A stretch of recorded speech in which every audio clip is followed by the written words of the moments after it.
hola a todos y bienvenidos y muchísimas gracias por el interés en estas ayudas de las estancias postdoctorales Xunta de Galicia Fulbright. Estamos aquí David Soto, que va a empezar enseguida a hablar, que fue becario beneficiario de las ayudas de la primera convocatoria, y ahora os lo presentaré con un poco más de detalle. Y Sara y yo, que trabajamos en la comisión Fulbright, que tenemos el convenio con la Xunta para dar una serie de apoyo a las personas beneficiarias de las ayudas que tienen Estados Unidos con el patrocinio Fulbright. Entonces, bueno, esta sesión está en formato webinario, con lo cual nosotros nos veis y podemos hablar. Vosotros no podéis hablar, os podéis, cualquier duda que tengáis, por favor, escribirla o bien en el chat o bien en el box de preguntas y respuestas, y al final de la presentación os iremos resolviendo todas las dudas, ¿vale? También queremos deciros que esta sesión la vamos a grabar y va a estar colgada en la página resumen de esta convocatoria en www.fulbright.es, por si queréis comprobar algo que no se os haya quedado claro. Y también va a haber una segunda sesión el día 17 de febrero, también por la tarde. Sí que quiero aclarar que Fulbright entra dentro del programa general de ayudas de la Xunta para ofrecer apoyo a las estancias en Estados Unidos exclusivamente. Es decir, no conocemos a fondo el programa de la Xunta en sí mismo porque no entramos en él, simplemente esta sesión se va a centrar en esta parte de ayuda a los que queréis estudiar en Estados Unidos, ¿vale? Entonces, bueno, pues simplemente deciros que, por supuesto, aunque la gestión de las ayudas la hagamos desde Fulbright, el programa pertenece a la Xunta de Galicia en colaboración con el Sistema Universitario Gallego, las tres universidades de Galicia y los centros del GAIN, de Galicia Innovación. ¿Puedes pasar, Sara, por favor? De Galicia Innovación. En cuanto a... Vamos a empezar con la experiencia de primera mano de un antiguo becario, como decía, David Soto Ñate. Él estaba en la Universidad de Vigo y sigue en la Universidad de Vigo ahora, y estuvo haciendo una estancia de 2 años en la Universidad de Indiana, en Bloomington. Su campo es la economía aplicada. Y bueno, él nos va a contar realmente un poco las pinceladas más importantes, considero más importantes de su experiencia. Es posible que él no pueda quedarse luego toda la sesión, con lo cual una vez que él termine, si queréis hacerle preguntas concretas a él, pues adelante. Gracias, David, todo tuyo. Vale, bueno, y si queréis hacerme preguntas en medio también, si queréis que profundice en alguna cosa, pues me vais diciendo. Pues eso, pues me presento, pues soy David y efectivamente pues estuve en Indiana, en Bloomington, 2 años, y ahora mismo estoy en lo que sería el periodo de retorno, porque antes pues era un contrato de 3 años, ¿no? el de la Xunta, postdoc. 2 años lo tenías que pasar en el extranjero y luego volvías el tercer año. Entonces yo estoy en este tercer año a punto de terminar y bueno, se me termina ahora y voy a tener que postularme para lo que sería la renovación de 2 años, que sería lo que antes se llamaba modalidad B y ahora se llama para completar ayudas para completar la formación postdoctoral de la Xunta, ¿no? La estancia que hice pues era pues, efectivamente de 2 años. Creo que ahora podéis hacerlo de manera distinta, pero en ese momento pues había que hacerlo así. Mi caso es interesante, o creo que por eso me estáis llamando, fundamentalmente porque yo fui 2 veces a Estados Unidos. La primera vez fui en una estancia predoctoral al uso de 3 meses, que fui a Fairfax, en la Universidad George Mason, cerca de Washington, D.C., y fui sin Fulbright, fui yo por mi propia mano. Y esta segunda vez pues ya fui pues, con la sponsorización de Fulbright 2 años a la Universidad de Indiana. Y claro, entonces pude ver cuál es la diferencia entre ir por tu propia cuenta e ir pues con el apoyo, con el acompañamiento que te da Fulbright. El irse de estancia a Estados Unidos implica mucho papeleo, leer muchas muchas instrucciones, muchas no son muy claras, tienes que mandar muchos emails, tienes que informarte, miras en foros y aún así nunca estás muy claro de todo lo que tienes que hacer, ¿no? Incluso implica tener que ir a la Embajada de Estados Unidos y pedir la J1, el visado con el que tienes que entrar, tienes que conseguir un seguro, tienes que informarte qué tipo de seguro tienes que pedir, qué cosas deben cubrir, y aún así pues vas con cierto respeto tanto a la embajada como a pasar la frontera. Dices, a ver si me he equivocado en alguna cosa y me van a mandar de vuelta. Y todo lo que tenía preparado de repente ya no me vale. Claro, y bueno, yo me acuerdo que en esa primera estancia que hice, pues sí que tenía el apoyo, el único que me podían dar era la Universidad de Origen, no me podía dar ningún apoyo. La de destino sí, la Universidad George Mason, tenían pues a una persona, no sé si era becaria incluso, de la Oficina de Relaciones Internacionales. Y entonces, en la medida en la que podía, pues me iba informando un poco, me contestaba algún email y ya está.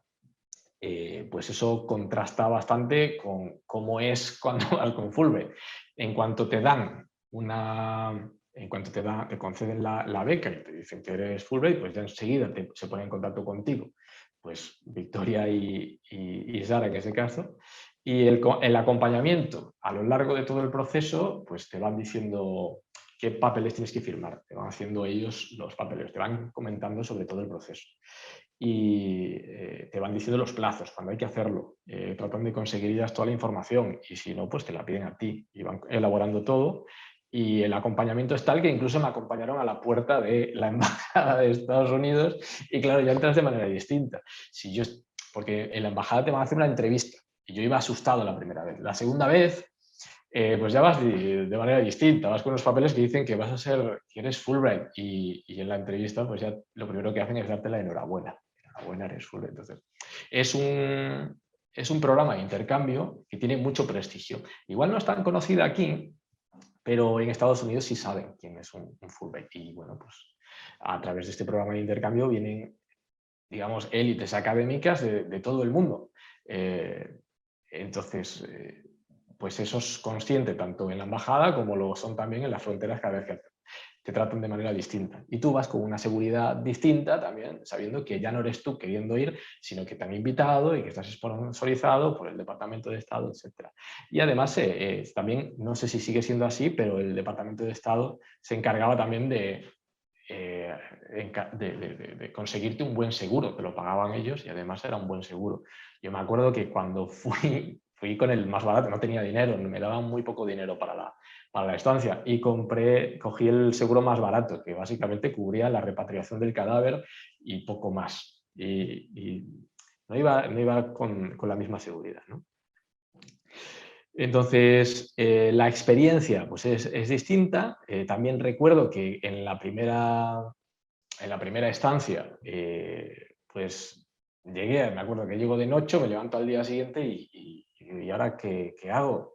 Porque en realidad no tengo tampoco un grupo al que ir, no tengo una clase a la que ir, iba a visitar a un profesor.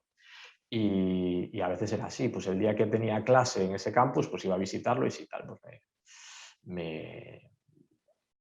me concedía una medio conversación y hablamos de investigación, de la suya, de alguna literatura, alguna duda, lo que sea, pero estaba un poco, y me costó hacer amigos, ¿no? Me costó un poco al principio arrancar.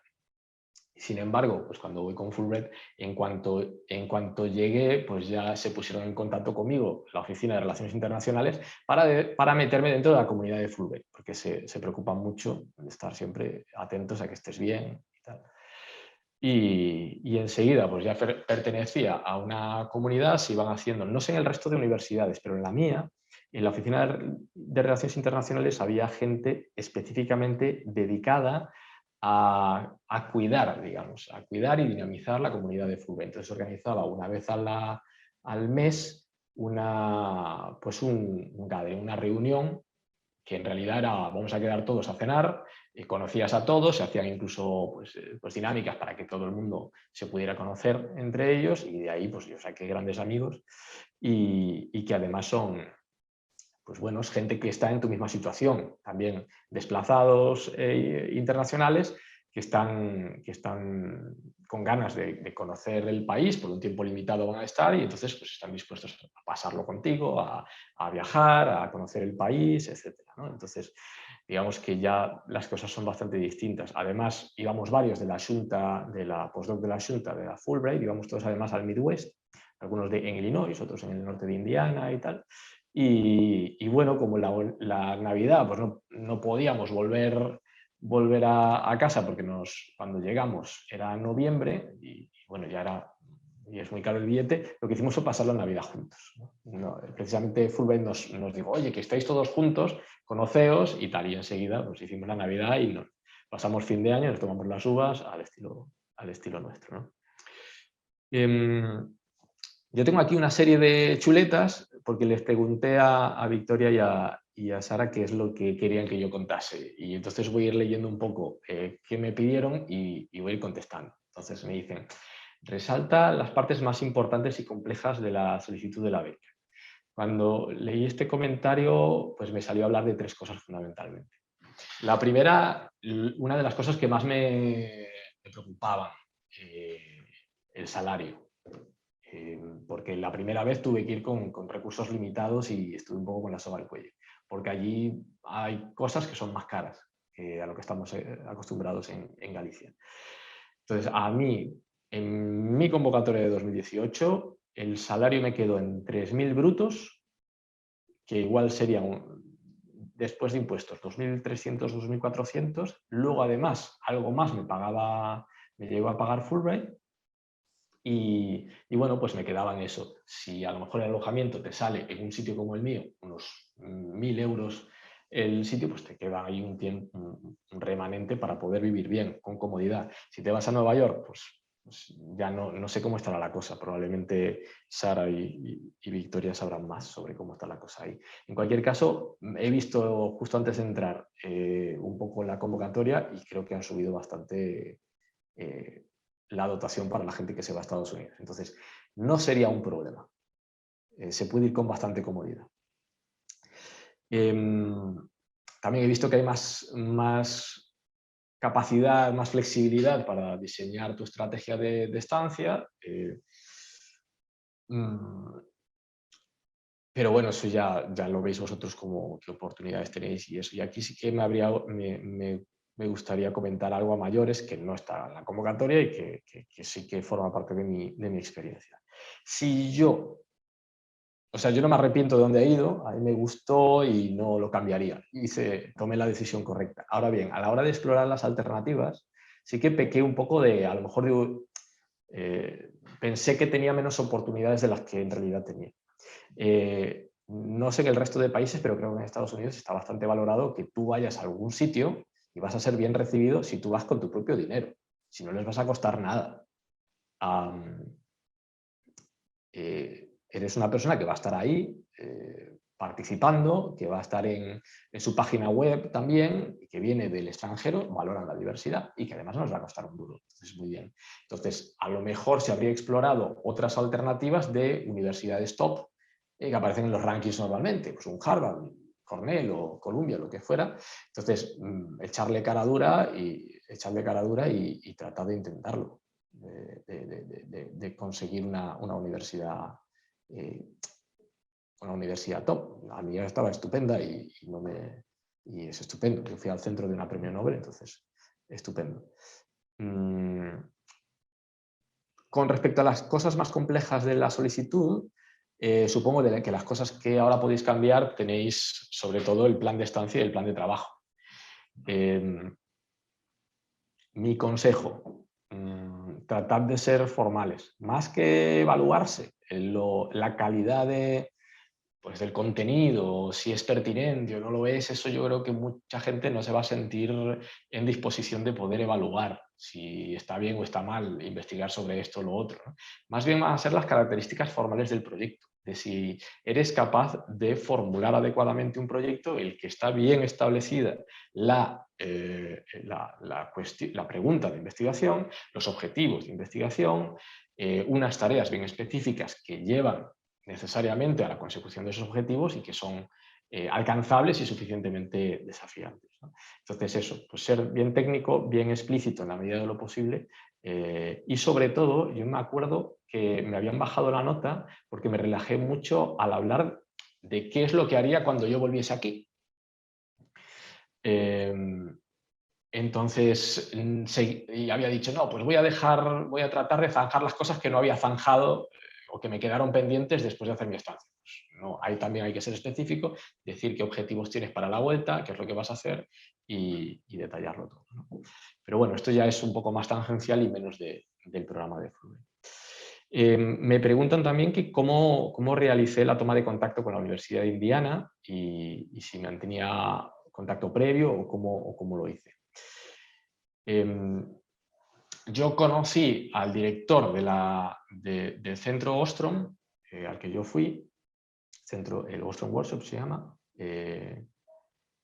porque me había invitado a dar yo había participado en un evento del Instituto Ronald Coase y ahí, bueno, les gustó mi trabajo y me dijeron, ¿por qué no te vienes a una conferencia que hay en Estados Unidos, en Harvard, en 2015, que vamos a organizar ahí un panel, ¿no? Te vienes y ahí me presentaron a este señor que era el director del Ostrom Workshop. Y nada, nos caímos bien, hablamos fugazmente un poco, yo creo que le caí bien.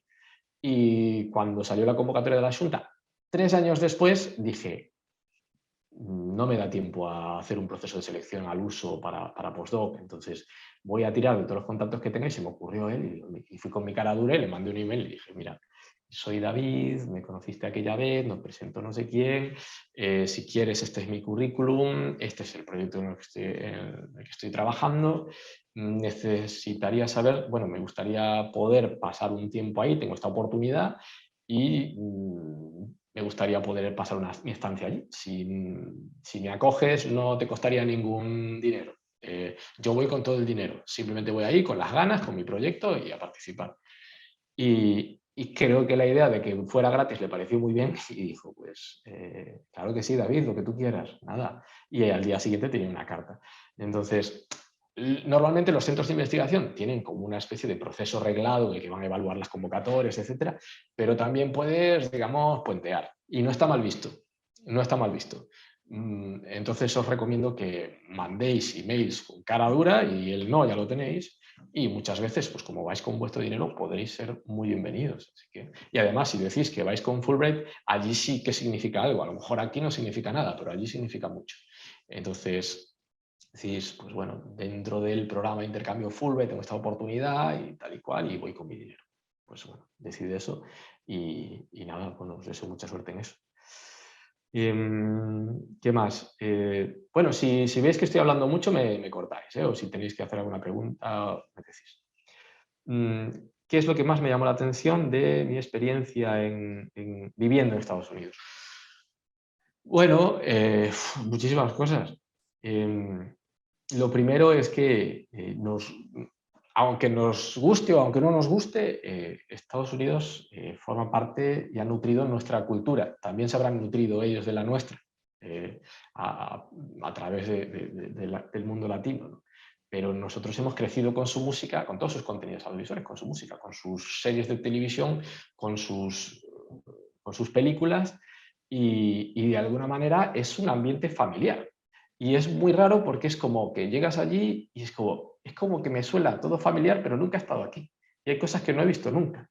Y la primera vez que te cruzas con un autobús amarillo escolar, dices, pero esto pertenece a los Simpsons o o a la ficción, ¿no? Y sin embargo, pues empiezas a reconocer cosas que no habías visto nunca, pero que te resultan muy familiares.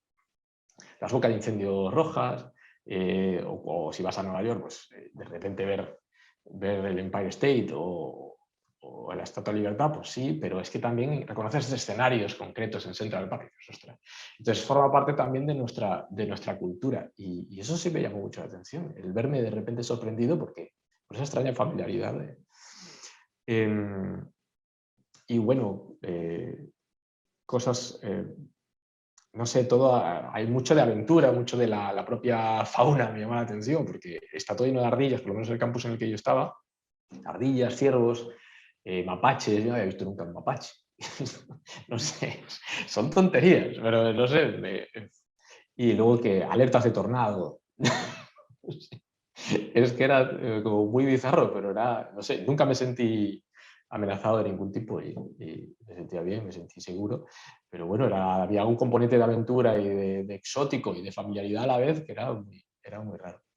Y bueno, dentro de lo académico, los campus universitarios son muy vibrantes, son muy grandes, tienen muchos recursos, tienen su propio campo, bueno, ¿qué digo? Campo de fútbol, tienen su estadio de fútbol, tienen su estadio de fútbol americano, su estadio de baloncesto y el campus es vibrante, la gente es muy dinámica, están todos intentando. Lo puedes utilizar como crítica si quieres, pero están todos tratando de liderar cosas. Entonces, todos son vicepresidentes de alguna comunidad, del club de judo o del club de no sé qué, o hacen trabajos cívicos y entonces están siempre pues, metidos en organizaciones y algo se te contagia y esto se está valorando cada vez más.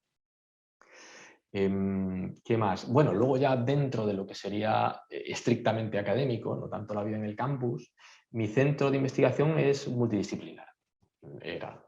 Sigue siéndolo, pero yo ya no estoy allí.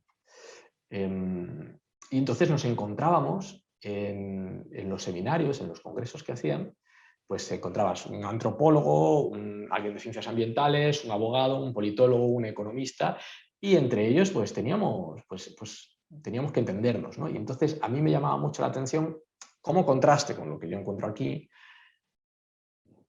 cómo abrazaban la diversidad y cómo el lenguaje era distinto, cómo la forma de relacionarse era más horizontal. De verdad querían ser escuchados y entendidos, incluso a veces en los seminarios nos ofrecían galletas para que viniera la gente a escuchar, para poder hacer que la gente viniera, y luego la forma en la que se hablaba más horizontal, en la que cada uno pues, presentaba su proyecto y lo hacía en un lenguaje en el que fuera inclusivo, que todo el mundo pudiera entenderlo, en contraste con aquí, que más bien son como cerrados y nos llevamos mal, la diversidad no está bien vista, te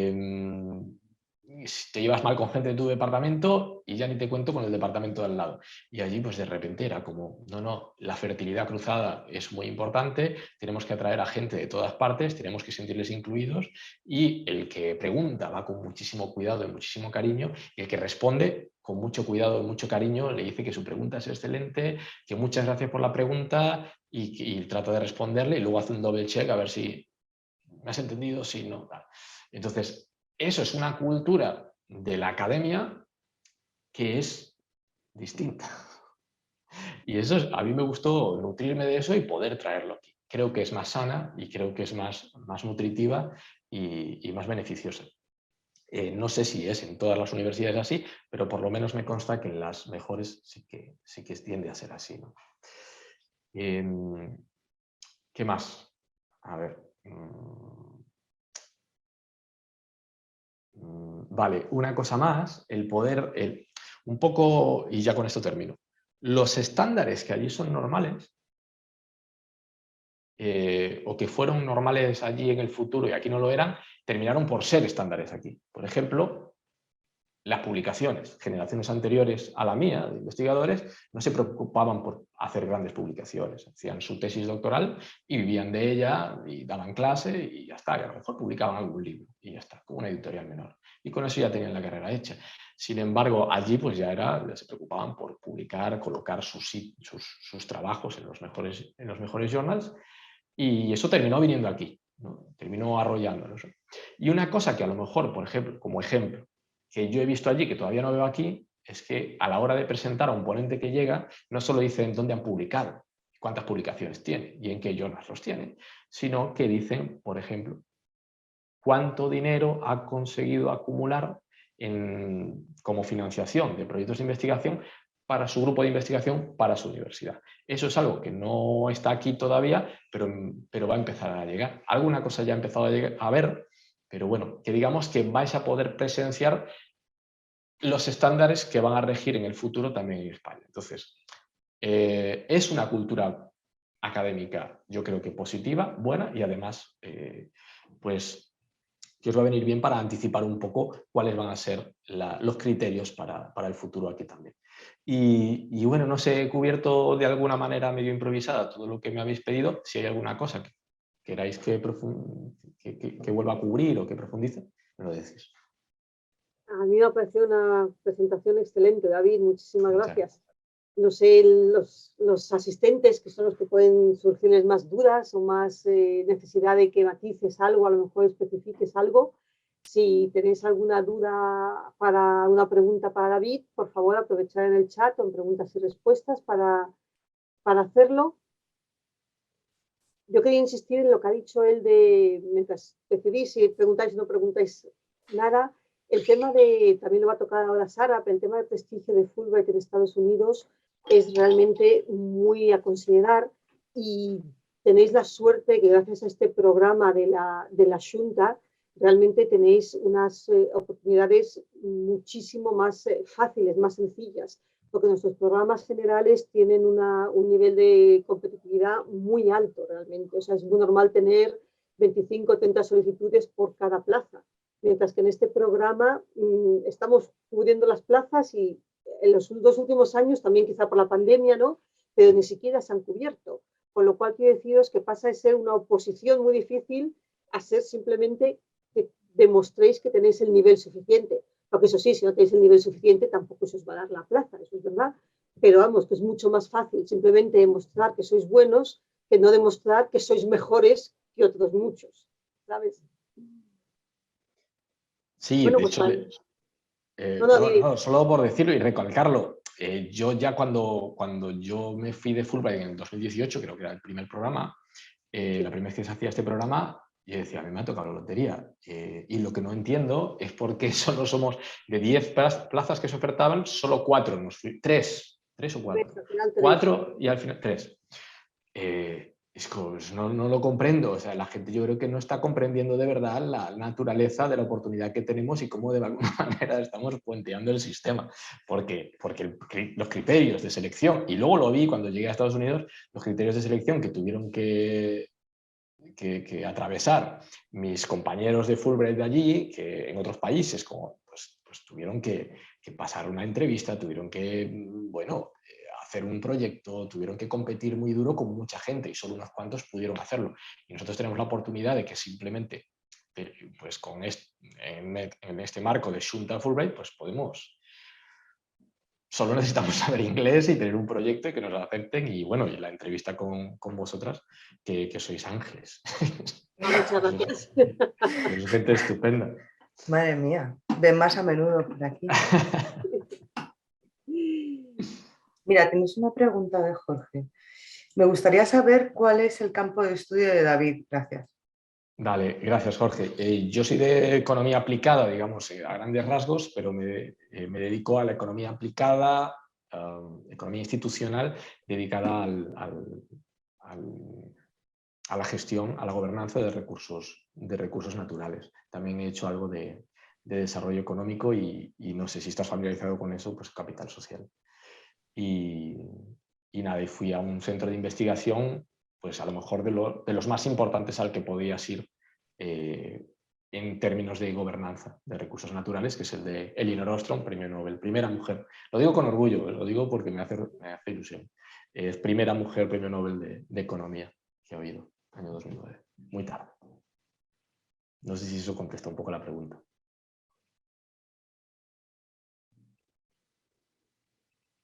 ¿Nos puedes contar, por ejemplo, David, aparte de, nos has contado antes que, bueno, que tomaste una decisión un tanto conservadora, que igual hubieras, si tuvieras la oportunidad de revivir esta experiencia, pues quizás irías con la seguridad de pedir, bueno, una universidad estupenda que además tuviera un prestigio internacional dentro de las top. ¿Y qué fue aquello que te hizo elegir realmente ir a Indiana?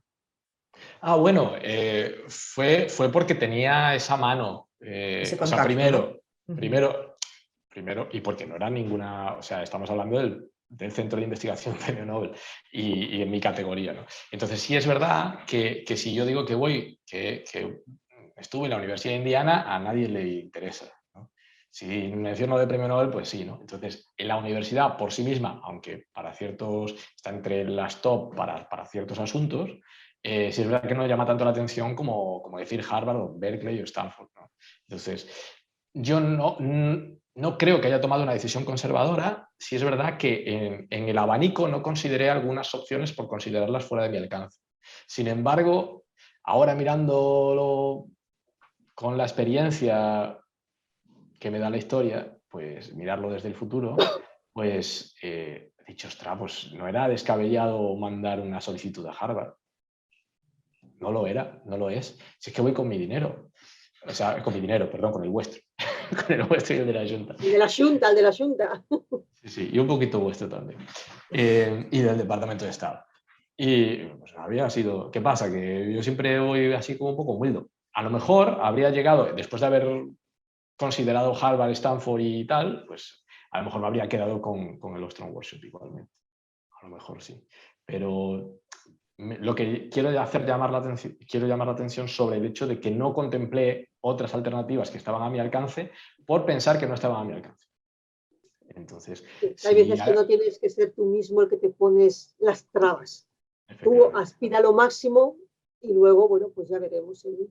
Sí, sí, sí. No, y a veces es que no solo es que vas con tu dinero, es que vas a ser Fulbright. O sea, el ser Fulbright allí significa que de dentro de tu país eres élite académica.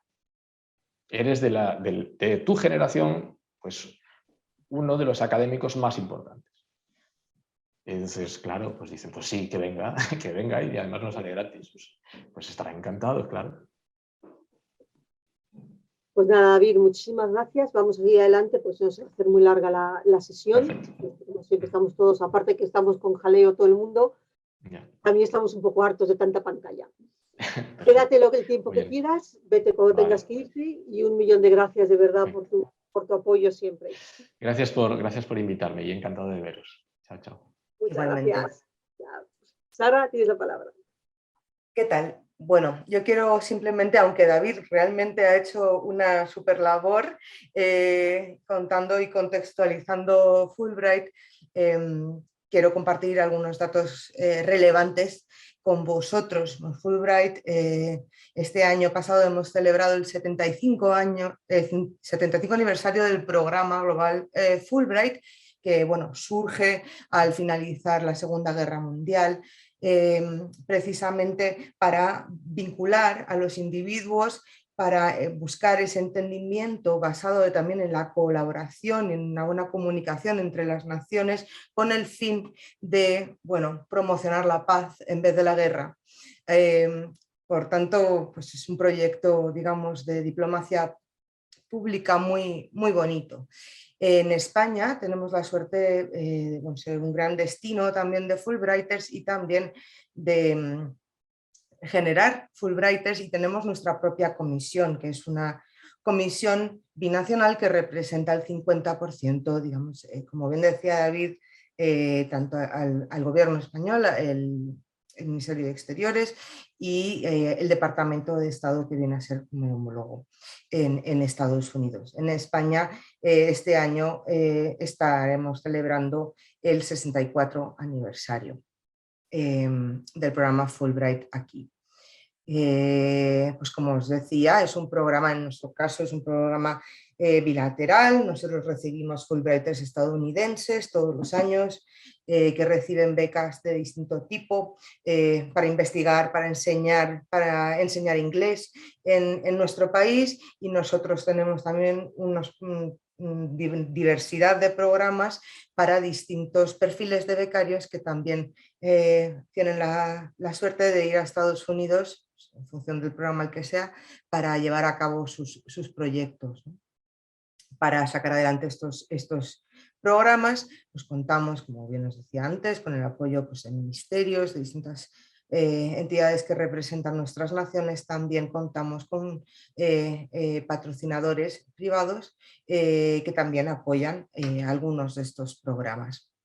Y bueno, si tuviera que resumir, creo, los valores esenciales de Fulbright, pues en efecto es alcanzar esas metas de intercambio cultural, de ese entendimiento mutuo entre las gentes que participan en ellos, y las naciones en las que viven.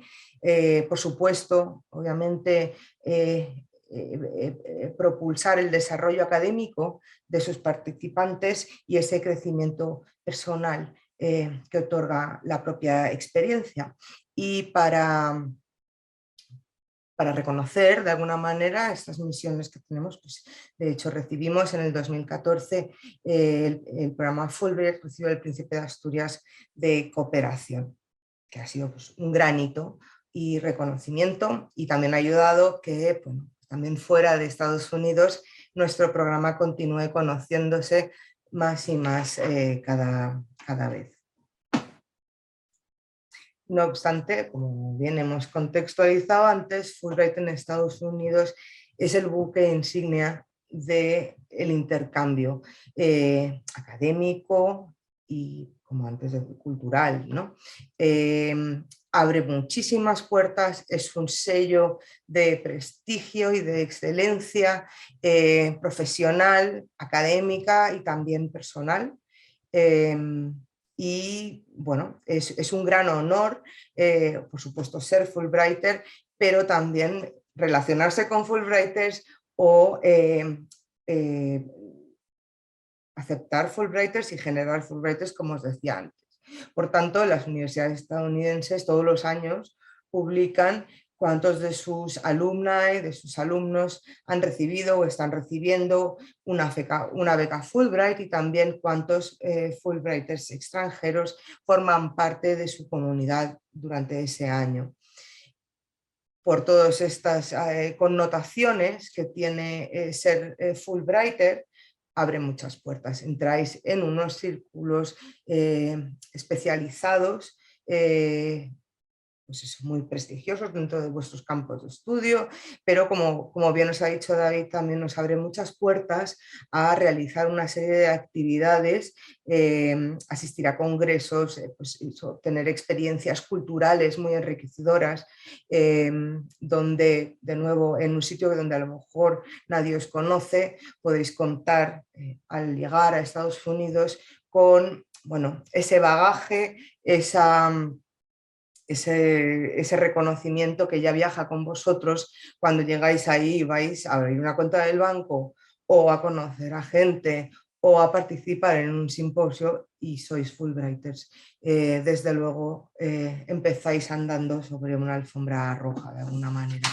Y así nos lo hacéis saber cuando regresáis, os sorprende. Nosotros en nuestras sesiones informativas, como hoy, os lo contamos porque realmente creemos que es un plus y una forma muy distinta de vivir, pues, trasladarse a otro país y empezar a relacionarse, empezar a estudiar o investigar allí. Pero el caso es que cada vez que regresáis nos hacéis saber que en efecto teníamos razón y que habéis podido vivir en vuestras propias carnes, que en efecto habéis sido parte y os habéis sentido muy orgullosos de viajar, pues también con este orgullo, con este reconocimiento que supone ser Fulbright. Y además, ser becario Fulbright os hace Fulbrighters de por vida, ¿no? De alguna manera es el punto de inflexión en lo que os convertís. O sea que es algo que nunca dejáis de ser, aunque vuestra beca termine. También decimos que en realidad recibir una beca Fulbright va más allá que ser simplemente una beca, es mucho más que una beca, pues por todos los valores añadidos que os ofrecemos para que vuestra estancia ahí realmente sea inolvidable y sea muy provechosa. Aparte de poder disfrutar obviamente de un apoyo financiero más allá de una beca, lo que se llama una beca de estudio o de investigación, pues como os contaba David, desde la comisión os apoyamos en muchísimas gestiones para que vosotros podáis centraros en preparar vuestra estancia allí. Nosotros conocemos bien cuáles son los plazos y los procedimientos que hay que cumplir para llegar ahí, y una vez estáis ahí también tenéis un apoyo local y os vamos marcando las pautas para que no sea pues, un factor estresante, digamos, y facilitaros mucho todo esto. También es verdad que os asesoramos sobre cómo llegar y bueno, estar preparados para organizaros las logísticas de vida y bueno, responder a todas las dudas que necesitéis responder antes de salir aquí para que sea pues lo más placentero posible. Entre una de las cosas que hacemos con vosotros es ayudaros a gestionar un visado, que es un visado especial, precisamente por ser un intercambio, que es el visado J, que nosotros os ayudamos a pues, todo el proceso de documentación hasta, como decía David, acudir a una cita en la embajada, donde en efecto el servicio consular os concedería ese visado J1 para vosotros y J2 para familiares acompañantes que vayan con nuestros becarios. Este visado J1 también implica que tienes que recibir una cobertura médica mínima que va vinculado a la concesión de ese visado J1 y que nosotros también incluimos, gracias al Departamento de Estado, en vuestra beca. Vosotros, del momento que llegáis a Estados Unidos hasta que termina oficialmente vuestra beca, estáis cubierta con una red de médicos al margen de donde estéis dentro de la geografía del país, que os puede hacer sentir muy tranquilos porque funciona bastante bien y además pues, os cubre en muchísimas circunstancias y es imprescindible cuando vais a un sitio como Estados Unidos, que si no, pues, el tratamiento médico puede ser realmente muy caro, ¿no?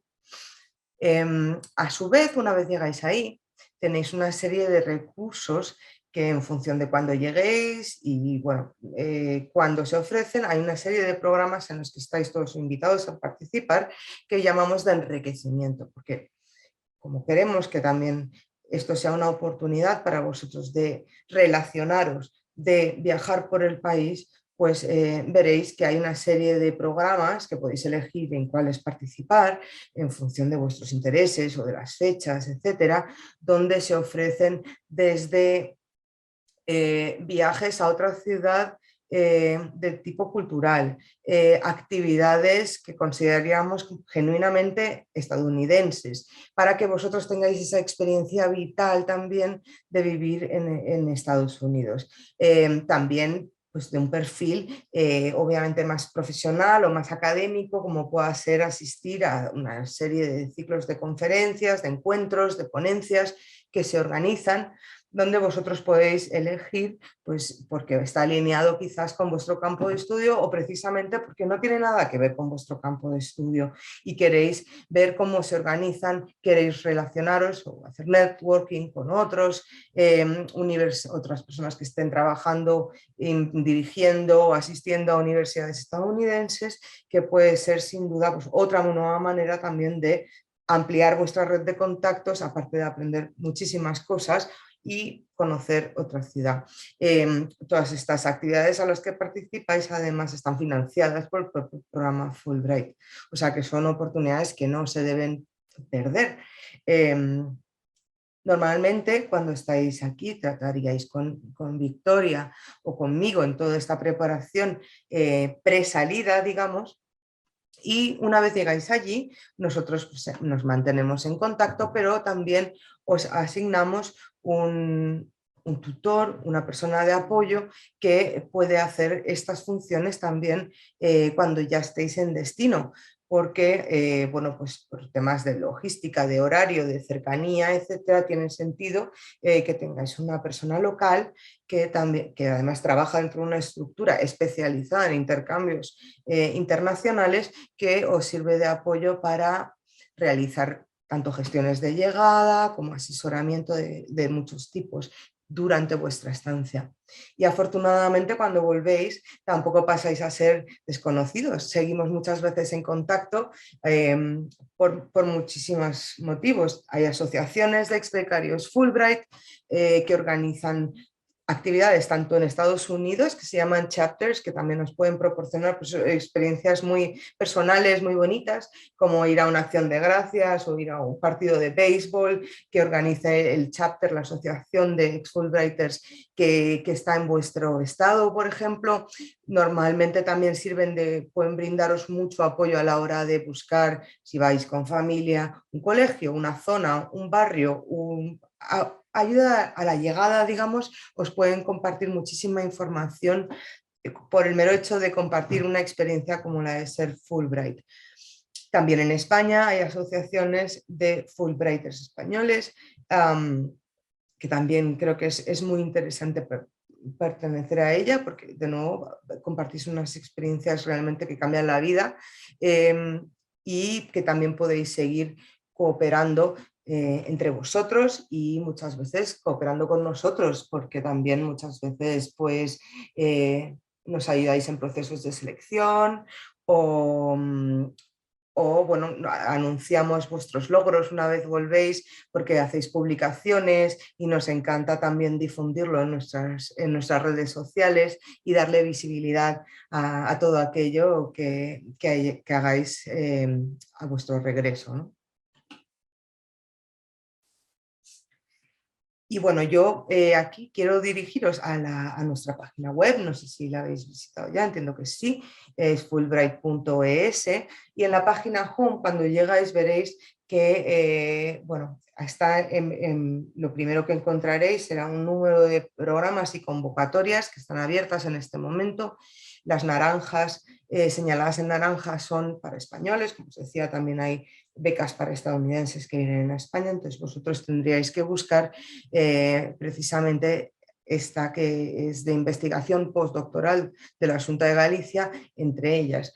Cuando pinchéis en ella llegaréis a un resumen de la convocatoria donde quedará bien claro pues, todos los requisitos que tendréis que presentar o dónde dirigiros a la convocatoria para ver dónde encontrarlos, y tenéis una serie de recursos que yo creo que serán muy útiles cuando estéis realizando vuestra solicitud, que consiste en la convocatoria íntegra, también unas notas que os pueden ayudar mucho a definir la búsqueda de vuestra institución. Si no tenéis ahora mismo tan clara dónde querríais ir, pues ahí compartimos una serie de detalles que creemos pueden ayudaros mucho, al igual que para completar algunos de los requisitos que se piden en esta convocatoria, como puede ser la carta de invitación del centro. Ahí de nuevo explicamos, ahora lo vamos a comentar brevemente, pues cuáles son los datos que deben aparecer reflejados para presentar en una convocatoria. Como veréis, la información que aparece en este resumen de convocatoria tiene el objeto de ser un resumen y de dirigiros a la sede electrónica de la Xunta de Galicia, que es donde en sí tenéis que completar la solicitud. Pero podéis realmente hacerlo desde aquí, podéis enlazaros. También, como decía Victoria, esta sesión se está grabando y por tanto una vez terminemos la editaremos y la subiremos ahí para que en el caso que queráis revisitarla o compartirla con otra persona podáis hacerlo también desde aquí. En nuestra página web inicial también, si veis en la parte inferior de esta página, también hay algunos otros servicios que están disponibles, pues calendarios a sesiones informativas donde os podéis apuntar. Como decía Victoria, tendremos una sesión más el día 17, sí, en una semana más, que podéis, si queréis de nuevo recomendársela a alguien o si queréis volver a participar, por supuesto podéis hacerlo.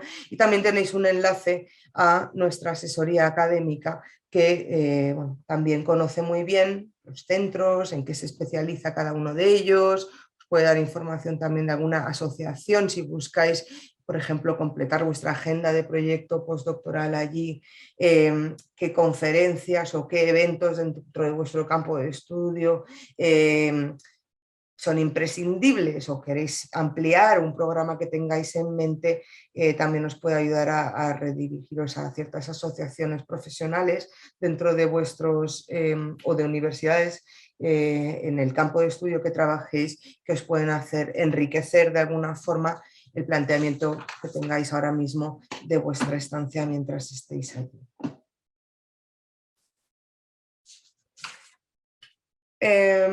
Bueno, aunque de nuevo tendréis que dirigiros a la página de la Xunta, de la sede, para realizar vuestra solicitud. Simplemente deciros que esta convocatoria en sí, de la que estamos hablando, es una parte que forma parte, digamos, de una convocatoria general de apoyo postdoctoral de la Xunta. Nosotros básicamente estaremos trabajando con aquellos de vosotros que estéis interesados en realizar vuestra estancia postdoctoral en Estados Unidos y cumpláis con esos requisitos. Se abrió esta convocatoria el día 31 de enero y va a estar abierta hasta final de mes, el día 28 de febrero. Eso quiere decir a las 12 de la noche esa oportunidad de solicitar la beca se cierra.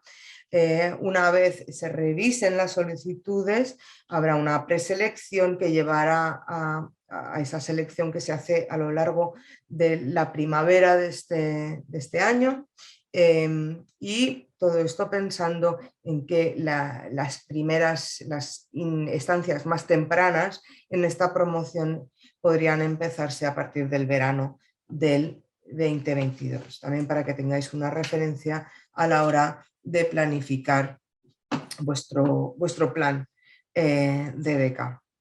Y como decía, no quiero también rescatar lo que decía David, de alguna manera es realmente una oportunidad incomparable, porque obtener una beca Fulbright es muy complicado, y aquí vemos que de alguna manera por ratio tenéis mucha más facilidad de conseguirla, simplemente se distribuye entre menos personas, digamos, ¿no? Como si leéis la convocatoria, ahí veréis que hay un número máximo de ayudas que vienen financiadas, organizadas por el Sistema Universitario de Galicia.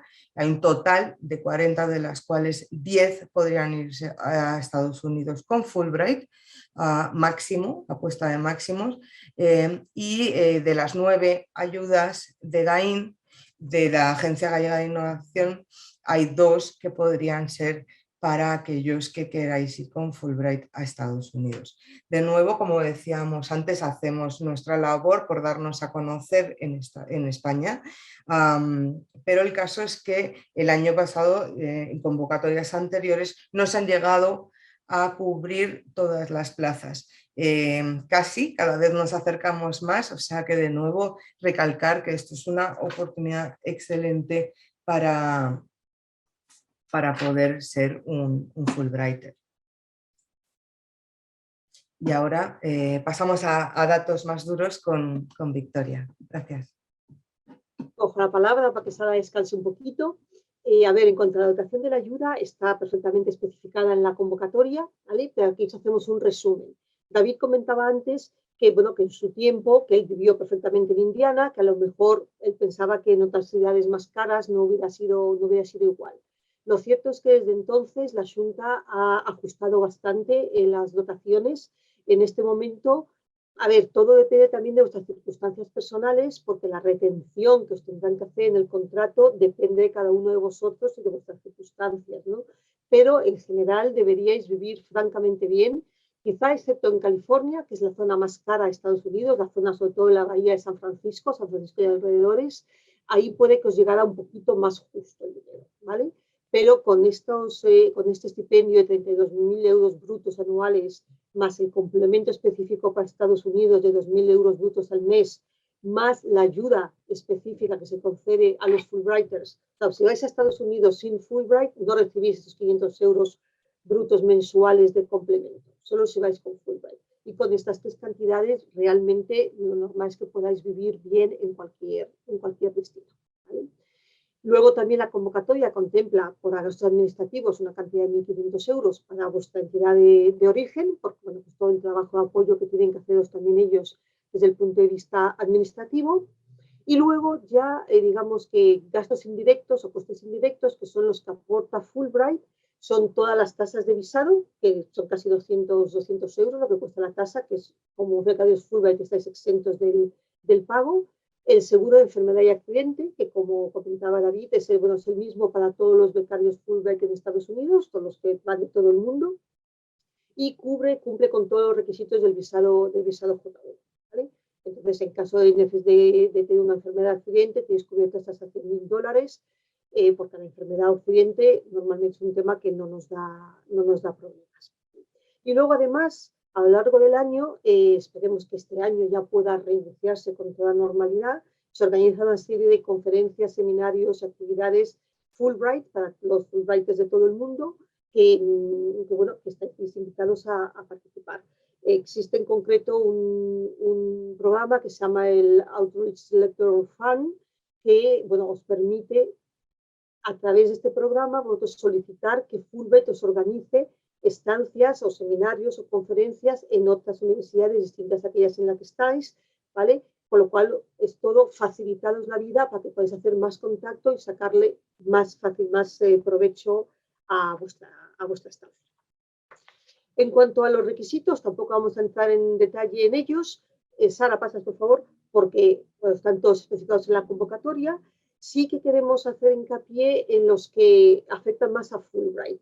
Fulbright es un programa de intercambio entre España y Estados Unidos. Por lo tanto, aparte de pertenecer al sistema universitario gallego o a GAIN, es imprescindible que tengáis la nacionalidad española, ¿vale?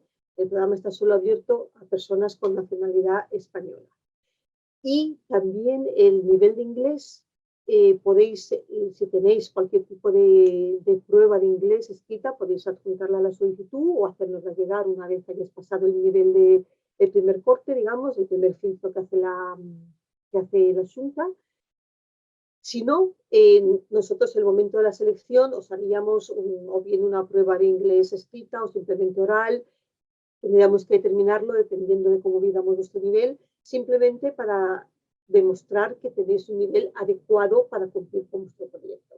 Porque no tendría sentido invertir todo el dinero, que es mucho dinero que se invertiría en vuestra estancia, si al final no podéis sacarle partido porque no tenéis un nivel suficiente de inglés, ¿vale? Pero como sois investigadores, tampoco vais a sacaros un máster, para lo que hace falta un nivel más alto.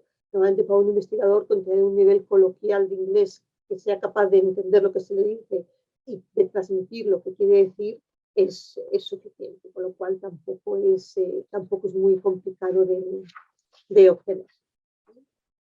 En cuanto a la carta de aceptación o carta de invitación, como os decía David, es mucho más sencillo de lo que parece. O sea, en Estados Unidos están muy acostumbrados a recibir solicitudes de investigadores de todo el mundo que quieren pasar una temporada allí con ellos. Entonces, el tema de tener ya financiación asegurada, en efecto, es muy importante, porque ellos no suelen tener problemas para aceptaros, invitaros a colaborar con sus equipos de investigación, ofreceros un espacio, ofreceros lo que son los recursos de la universidad en cuanto a laboratorios, librerías, servicios, etcétera, ¿vale? Lo que no suelen tener tanto disponible a lo mejor es para daros dinero en efectivo, pero eso vosotros no lo necesitáis, ¿vale? Entonces, buscad centros que os interesen, que estén relacionados con la investigación que estáis realizando en España, que a lo mejor ya tengan contactos con vuestra universidad o con vuestro centro de investigación, y simplemente escribirles diciéndoles que estáis pidiendo esta beca Junta Fulbright, que estaríais encantados de pasar la estancia de entre 1 y 2 años con ellos, y que si están dispuestos, les interesa vuestro currículum, que por favor que os hagan esta carta de invitación. Yo os digo que están muy acostumbrados a hacerlos, y si vuestro perfil les interesa, no va a haber problema en que os las tiendan. Sí que es importante que se mencione que vais a ser Research Scholars, que no tenéis un objetivo de titulación, sino que vais a hacer investigación, las fechas concretas de la estancia. A raíz de lo del COVID también se insiste mucho en que se mencione que va a haber algún tipo de contacto presencial, componente presencial en vuestra investigación. O sea, que no vais a estar todo el día metidos en vuestra casa allí en Estados Unidos, sino que vais a tener algún contacto con el equipo investigador o con vuestro supervisor allí. poner, por supuesto, quién va a ser la persona que va a supervisar vuestro trabajo mientras estéis en Estados Unidos y los recursos disponibles, que pueden ser simplemente, pues lo que comentaba, un sitio para trabajar, recurso a la librería, a las bibliotecas, al laboratorio o a los recursos de la universidad. ¿Vale?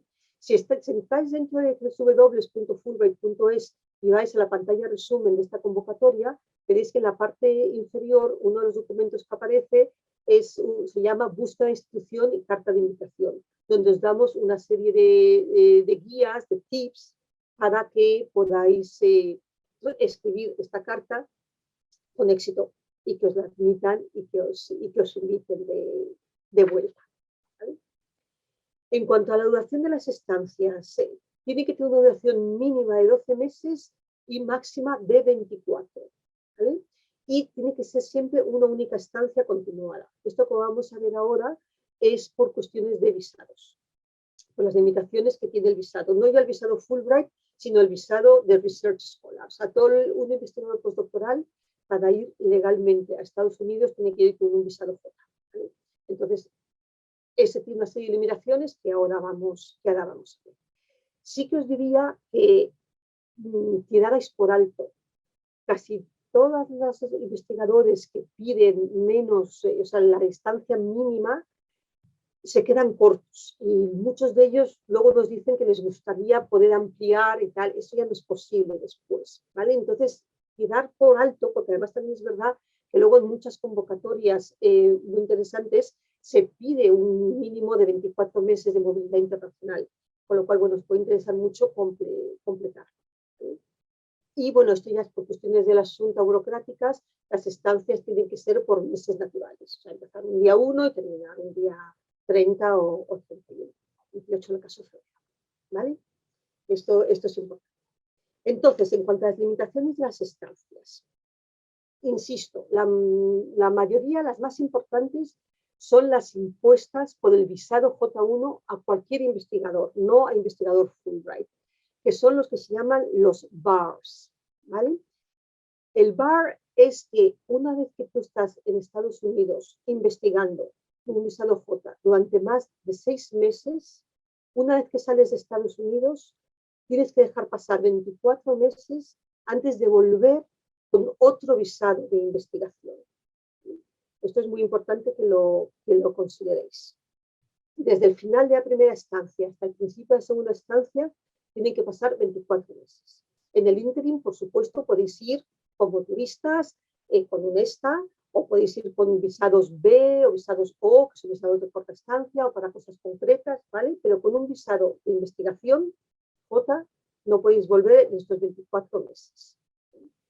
Luego está el 2-year home rule, que hay mucha gente que lo confunde, y que el 2-year home rule sí que es específico de Fulbright porque es dinero público, ¿vale? Es dinero tanto de la Junta como del gobierno de Estados Unidos, entonces se busca que este dinero tenga una repercusión en el país de origen a la vuelta. Pero este 2-year home rule lo que dice es que no puedes volver a Estados Unidos con un visado de inmigrante, o sea, con un visado de trabajo o de residencia hasta que hayan pasado 2 años de que hayas salido de Estados Unidos, ¿vale? Es diferente. En el primer caso, el BAR es para volver con un visado de no inmigrante de investigación, que ese es general para todos los investigadores, sean Fulbright o no sean Fulbright, mientras que el 2-year home rule es solo para Fulbright u otros programas con dinero público, ¿vale? Pero el 2-year home rule solo te impide volver con un visado de trabajo, o sea, ya para quedarte a trabajar, no para investigar de nuevo, que es diferente. Aquí tenéis nuestros correos electrónicos, el de Sara y el mío. Si tenéis alguna consulta concreta, estaremos encantadísimas de ayudaros a solucionarla dentro de nuestras posibilidades. Y pues lo dicho, animaros por favor a pedirla porque es una oportunidad realmente excepcional y única. Entonces esperamos que deis el paso adelante y poder veros en las entrevistas y